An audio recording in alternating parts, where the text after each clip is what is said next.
Selamat siang Bapak, Ibu, dan teman-teman sekalian. Perkenalkan, nama saya Vina Priyanka dengan NIM 24400255683 dari kelas Occupational Health, Safety, dan Administration in Engineering LA41 dengan kode kelas ISYE 6155011. Pada kesempatan hari ini, saya akan menyampaikan presentasi saya mengenai Job Safety Analysis during Tunnel Construction yang berada di Nepal.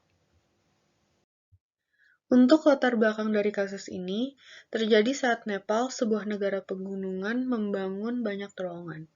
Pembangunan yang terjadi seperti proyek jalan, pasokan air, pembangkit listrik tenaga air, dan irigasi sedang dibangun melalui terowongan. Dengan karena itu, safety first harus menjadi salah satu tujuan utama dari setiap proyek konstruksi, terutama terowongan untuk menghindari kecelakaan yang dapat terjadi saat pembangunan sedang berlangsung. Hal ini karena kurangnya pengetahuan keselamatan kerja dapat menyebabkan banyak hal yang merugikan seperti kematian kerja. Namun, biaya terkait keamanannya ini bisa sangat besar, baik langsung maupun tidak langsung, khususnya untuk pekerjaan tunneling, yaitu pekerjaan teknik yang beresiko dikarenakan bekerja di konstruksi bawah tanah. Untuk landasan teorinya, ditulis oleh Mishra dan Aital pada tahun 2021, Job Safety Analysis atau analisis keselamatan kerja adalah salah satu alat yang paling efektif untuk mengendalikan kecelakaan melalui pendekatan proaktif yang meningkatkan produktivitas kerja dan kinerja proyek. Kegiatan yang dilakukan oleh JSA ini adalah dengan menginspeksi pekerjaan yang sistematis dengan tujuan untuk mengidentifikasi potensi bahaya, menilai tingkat risiko, dan juga mengevaluasi tindakan yang diambil untuk mengendalikan risiko. Dijelaskan bahwa data utama yang didapatkan dari penelitian ini adalah dengan site visit atau kunjungan situs. Untuk prinsip keselamatan industri sebenarnya ada banyak, namun saya hanya mengambil 3 yang menurut saya paling inti. Yang pertama, kebijakan K3 keselamatan dan kesehatan kerja harus ditetapkan. Kebijakan tersebut harus dilaksanakan dengan baik di tingkat lokal dan perusahaan nasional. Kebijakan harus secara efektif dikomunikasikan kepada semua pihak yang terkait. Yang kedua, program K3 dan kebijakan harus bertujuan baik dalam hal pencegahan dan perlindungan. Upaya harus difokuskan terlebih pada pencegahan primer di tingkat tempat kerja. Tempat kerja dan lingkungan kerja perlu direncanakan dan dirancang agar aman dan sehat. Dan yang ketiga, peningkatan K3 secara terus-menerus harus didorong.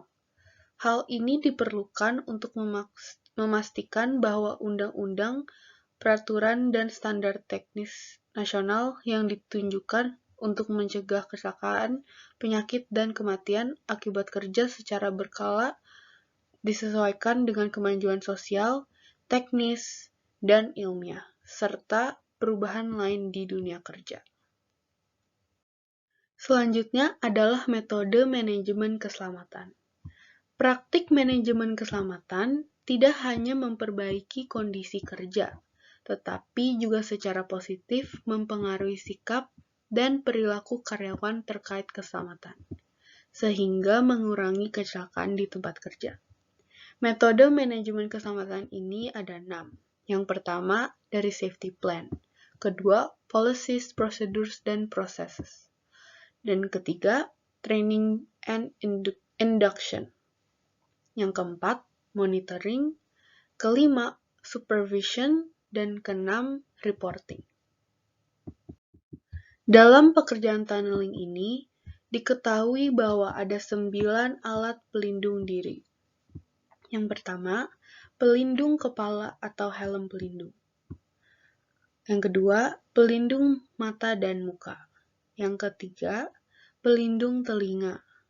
Yang keempat, pelindung pernapasan. Yang kelima, pelindung tangan. Yang keenam, pelindung kaki. Yang ketujuh, pakaian pelindung. Yang kedelapan, alat pelindung jatuh perorangan. Dan yang terakhir adalah pelampung.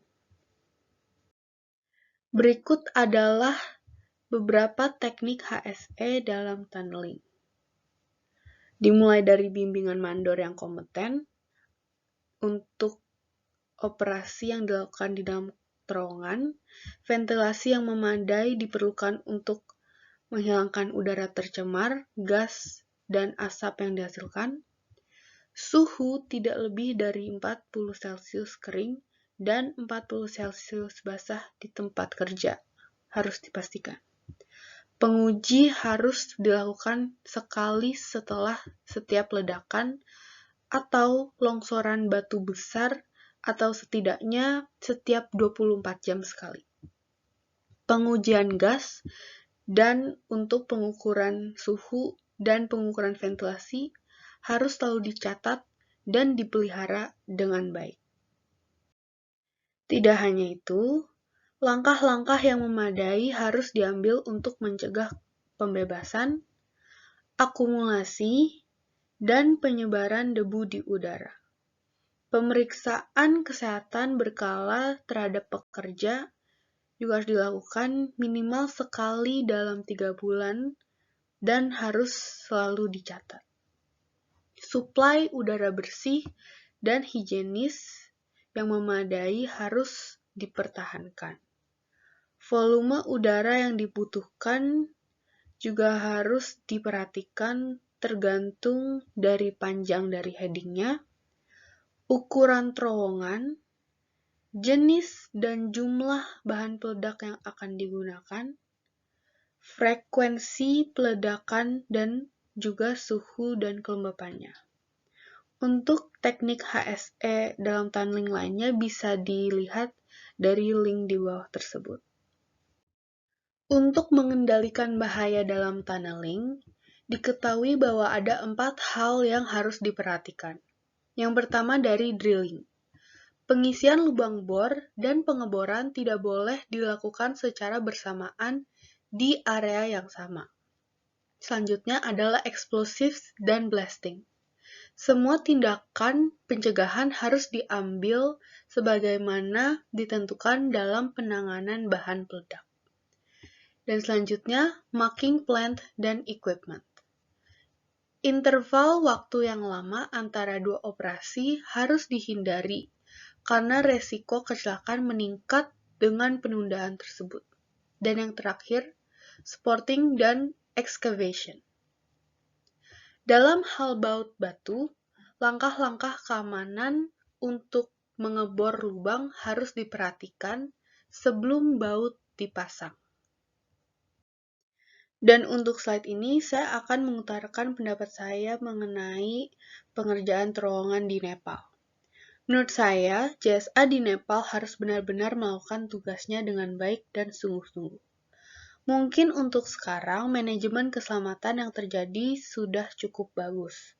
Namun, hal-hal seperti ini harus dipertahankan dan dianggap lebih serius lagi agar pembangunan lainnya di Nepal dapat berlangsung dengan aman, karena keselamatan adalah nomor 1 dalam pekerjaan konstruksi.